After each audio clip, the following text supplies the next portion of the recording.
Joško Gvardiol is on the path to become the living embodiment of what total football is. Through the lens of the Fulham game, using stills from the game, data from the game, and my tactical board, what we're going to do in this video is analyse Gvardiol's relatively new hybrid centre-back, left-back, wide player, wing-back role.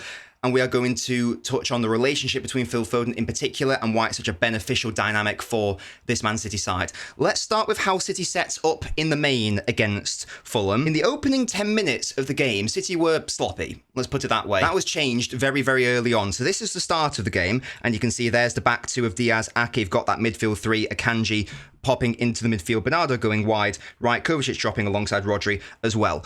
As we know, the issue with this formation is the defensive frailty in respect to the channels and the wide areas. Because with your defenders pushed really high and wide, you are leaving chasms of space in behind for opposition players to try to hit with long balls over the top. And Fulham clearly identified that as a potential weakness and frailty against City. De Bruyne gives away the ball early in the game. Fulham's immediate thought, go back to the goalkeeper Leno, punt a ball up top into that channel, because Akanji, our right back, had committed. And it means that Fulham had the potential to create a decent chance, a 2v1 opportunity. It didn't actually lead to anything in the end, but it was indicative of City's relatively poor start. That's reflected in the field tilt. This is a fantastic graph by Canon Stats. In the main, City absolutely pinned back and contained Fulham. Ridiculous domination. That little spike right at the start is that 10-minute period that we're talking about here, where City weren't quite able to get into the game. What Pep did in order to change the dynamics of the game, didn't change formation, but did change the personnel round slightly. So we needed a bit more control in the midfield. Just pop Bernardo in there, because you can do that. Akanji went to the right when Ake went off. Akanji went to where Ake was. Walker came into where Akanji was. And now we've got a more traditional 2-3-5 in terms of what we have seen with Gvardiol and Walker holding the width. And that calmed City down, and that really did help. And a couple minutes after that change, in fact, here is the change in action. This was the first time that we noticed it on our watch-along. Bernardo dropping into the midfield. Did sometimes drift off to the right, but in the main, in the midfield.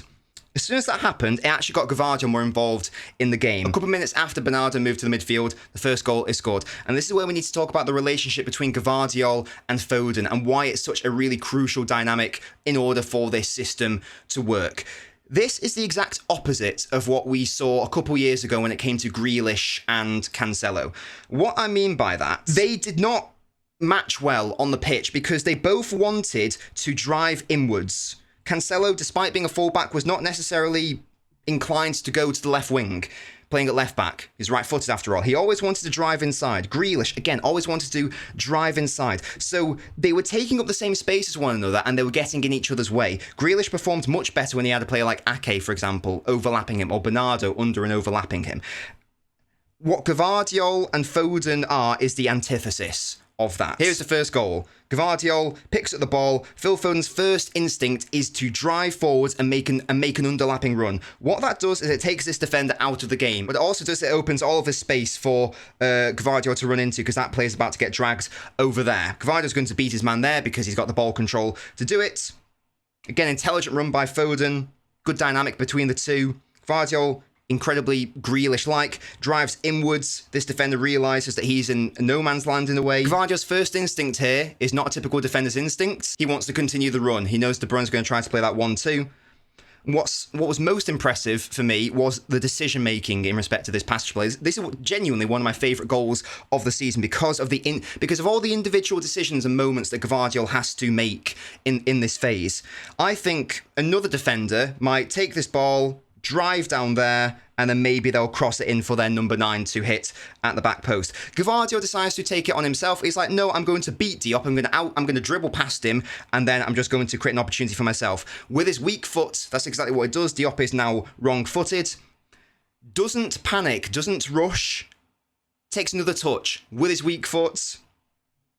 Has the finish with his weak foot. An insanely high-quality goal, an insane goal for a defender to score, an insane goal for a player who's played the majority of their career as centre-back to score. Here's another example of that relationship with Foden and Gvardiol. Similar sort of dynamics in respect of the first goal. Ultimately doesn't lead to anything, but Foden makes a similar run out to that left side. Gvardiol, again, tries to find De Bruyne. This time the 1-2 doesn't quite work out, but again, you can see the dynamics really working between the two. Gvardiol is one of the biggest proponents of the Foden fizz, the thing we call in this channel, where a footballer will fizz the ball into Foden. He'll then use his brilliant ball control and half-turn ability to drive at the opponent, and it was seen in the second half as well. So this is at 1-0. Again, this is that Grealish factor in a way, knowing when to slow the game down, knowing when to speed the game up. Gvardiol acknowledges he doesn't really have any support here, so he goes back on himself, beats that Fulham player, sees, I believe that's Polina coming in, knows he's about to try and tackle him, beats him as well with this ridiculous touch.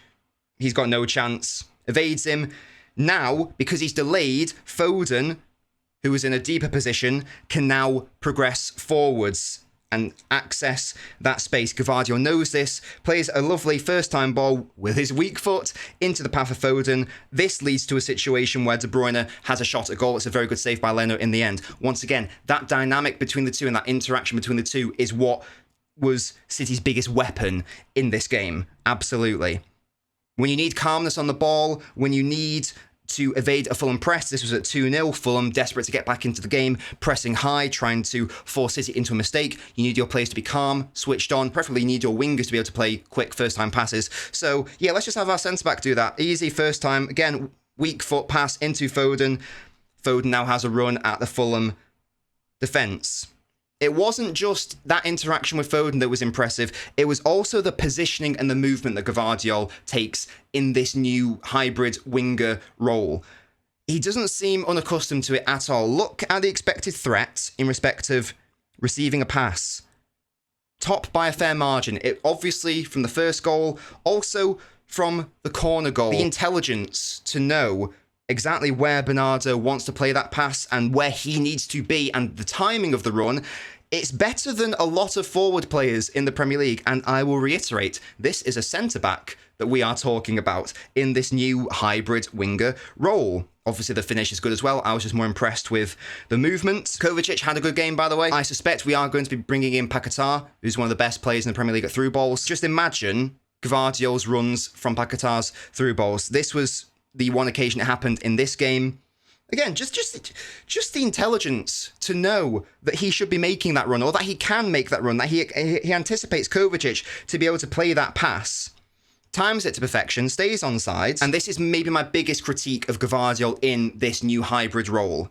The crossing does need to go up at least one level in order for this to be considered a long-term system and role for Gvardiol. Maybe I'm being harsh in this particular moment, but certainly in general across the season when he's played this role, or when he's found himself in that wide left area, for example, he did that quite a bit against Arsenal, but Arsenal knew he wasn't really going to be that much of a threat, so it didn't really matter how much he had the ball.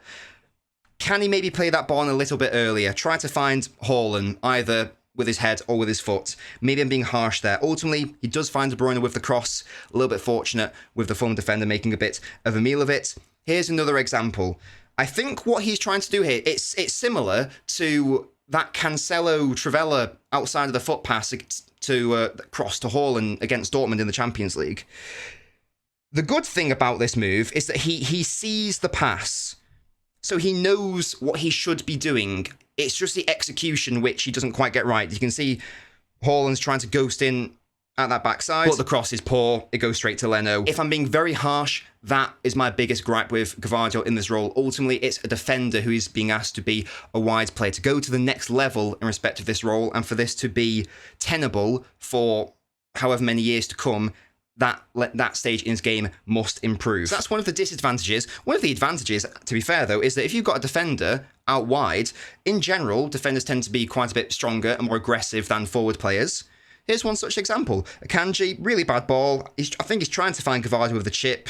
It should go out for a goal kick. This is a hopeless ball, and it should not lead to anything for City. Gvardiol doesn't give up on it, uses his strength to outmuscle Castagna, actually ends up winning the corner. So that is one of the advantages of having someone who is strong in these sorts of areas. Just on strength, and I've talked about Gvardiol a lot, but we are just discussing the Fulham game in general as well. Shout out to Ruben Diaz, who is absolutely sensational. What I think this formation system does is it puts more pressure on our box defenders in terms of that 1v1 individual defending and being active and direct in respect of your defending. And that's exactly what Ruben Diaz is. That is his bread and butter. An incredibly aggressive, direct, forward thinking, I want to actually tackle you rather than just be a bit passive, that sort of defender. When you've got the opposition camped in like this, it is vital that your centre-backs are aggressive and willing to push up. Look at how high up the pitch Ruben Dias is in order to stop the threat of the counter-attack. His presence forces Muniz into a mistake.